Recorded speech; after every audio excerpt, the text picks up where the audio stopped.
नमस्कार, मैं हूं आशीष और आप देख रहे हैं आशीष कॉमर्स क्लासेस। मेरे प्रिय साथियों, हम लोग अपने वीडियोस में चर्चा कर रहे थे इनकम टैक्स की और आज के हमारे वीडियो का टॉपिक है सकल कुल आय में से कटौतियां यानी deduction from gross total income. सबसे पहले मैं आपको ये बता देना चाहता हूं कि यह चैप्टर सभी के लिए बहुत ही इंपॉर्टेंट है, चाहे वह व्यक्ति कॉमर्स का विद्यार्थी हो या फिर ना हो। तो इसको ध्यान से देखें और समझें।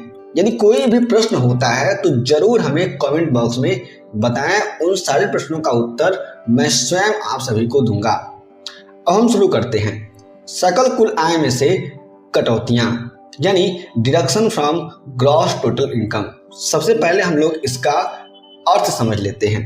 भारतीय कंपनी अधिनियम के अनुसार कुल आय की गणना हेतु सकल कुल आय में से अध्याय 6 में वर्णित धारा 80C से धारा 80U तक की कटौतियों को घटाया जाता है।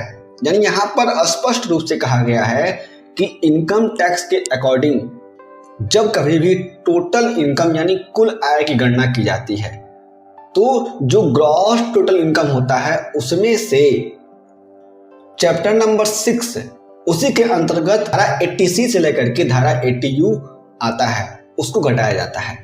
अब ये कुल आय क्या होता है और सकल कुल आय क्या होता है उसको मैंने पहले ही पढ़ा दिया है।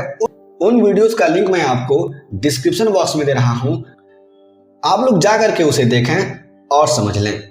इन कटौतियों को घटाने के बाद ही कुल आय की प्राप्ति होती है और उसी कुल आय पर कर की गणना की जाती है। यानी यहाँ पे कहा जा रहा है कि जब सेक्शन 80C से लेकर के सेक्शन 80U तक की कटौतियां की जाती हैं सकल कुल आय से, तो जो कुल आय प्राप्त होता है उसी कुल आय पर कर का निर्धारण होता है, यानी कर लगता है, टैक्स लगता है।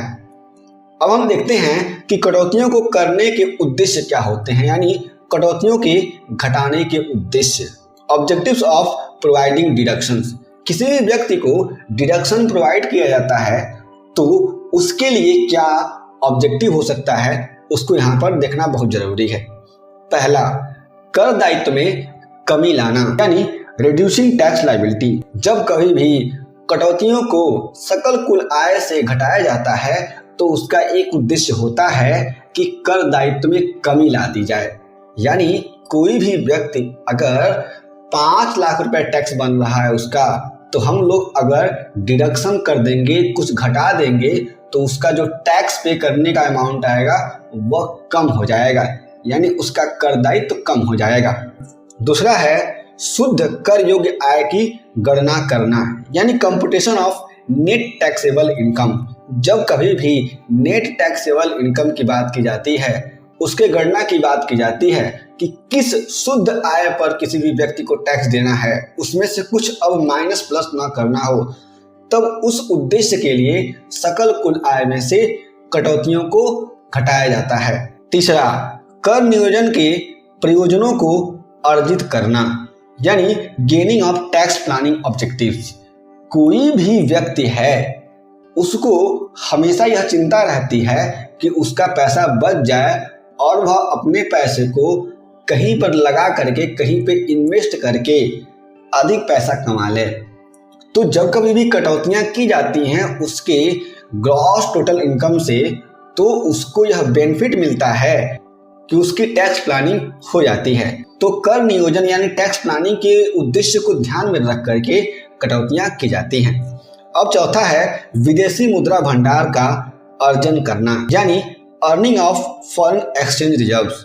तो जब कभी भी कटौतियां की जाती हैं तो विदेशी मुद्रा भंडार का भी अर्जन होता है, ये ऑब्जेक्टिव ध्यान में रखा जाता है। पांचवा है निवेश को प्रोत्साहन, यानी इनकरेजमेंट ऑफ इन्वेस्टमेंट।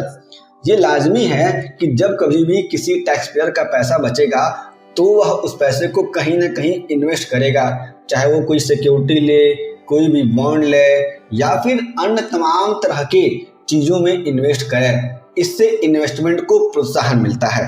छठवां है बचत एवं औद्योगिकरण को प्रोत्साहन, यानी encouragement to saving and promoting industries. यहाँ पे कहा जा रहा है कि बचत करने की भावना लोगों में आती है और औद्योगिकरण यानी देश के उद्योग धंधों को आगे बढ़ाने में भी यह बहुत ही जरूरी होता है।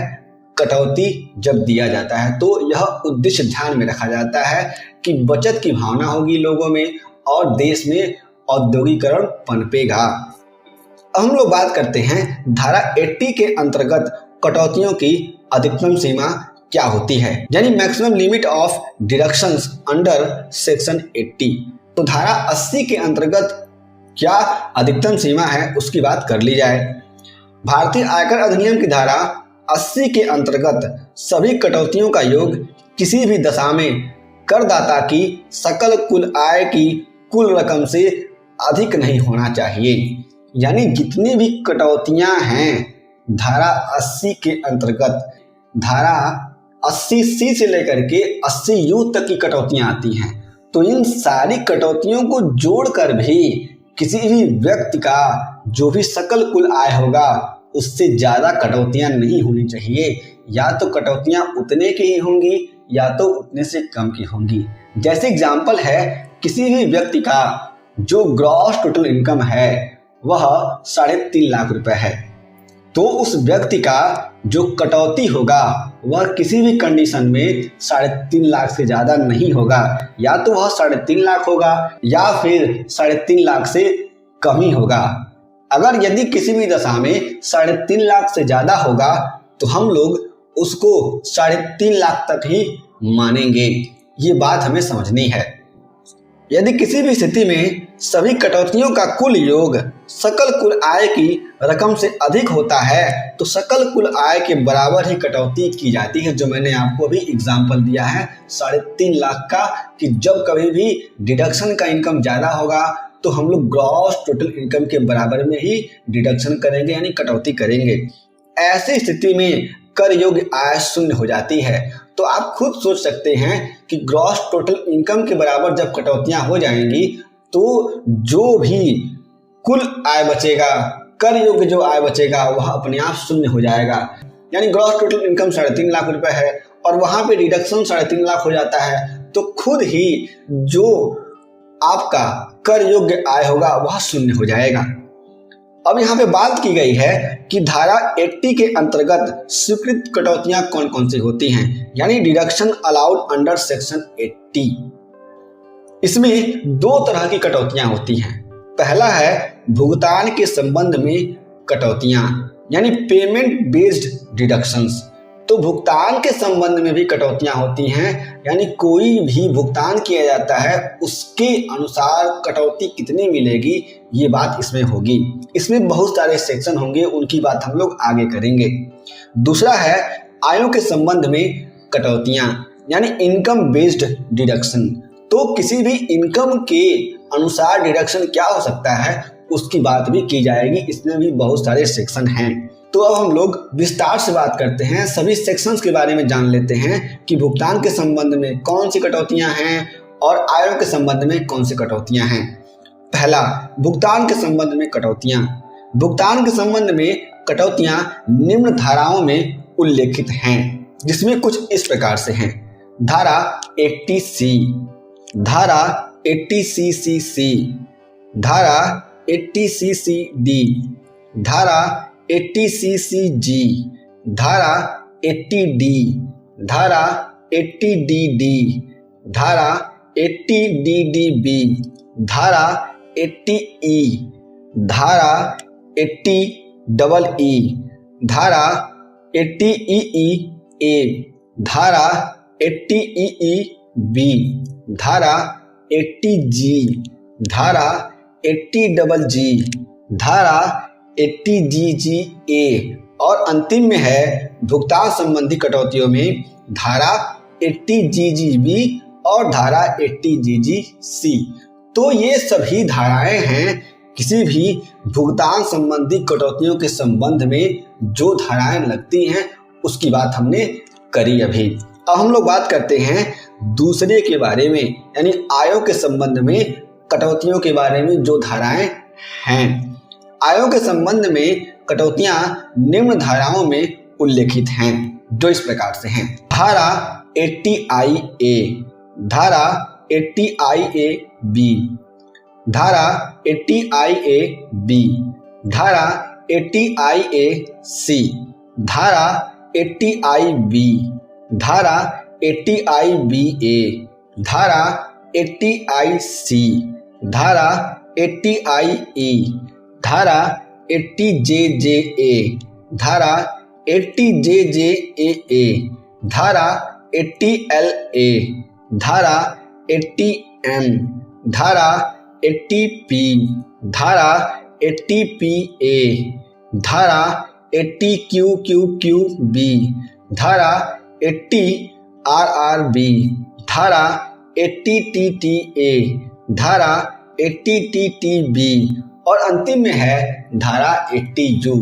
तो ये सारी की सारी कटौतियां होती हैं आयों के संबंध में।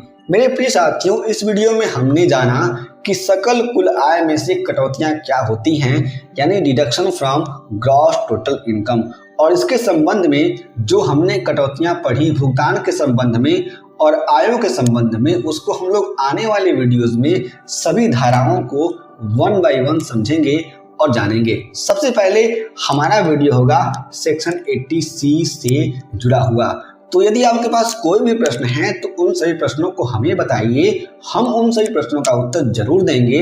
और हमारे चैनल को सब्सक्राइब करिए, वीडियो को लाइक करिए, शेयर करिए और अपने दोस्तों से भी चैनल को सब्सक्राइब कराइए, जिससे उनको भी पढ़ने में मदद मिले। हम फिर से मिलेंगे एक नए वीडियो के साथ, तब तक के लिए जय हिंद।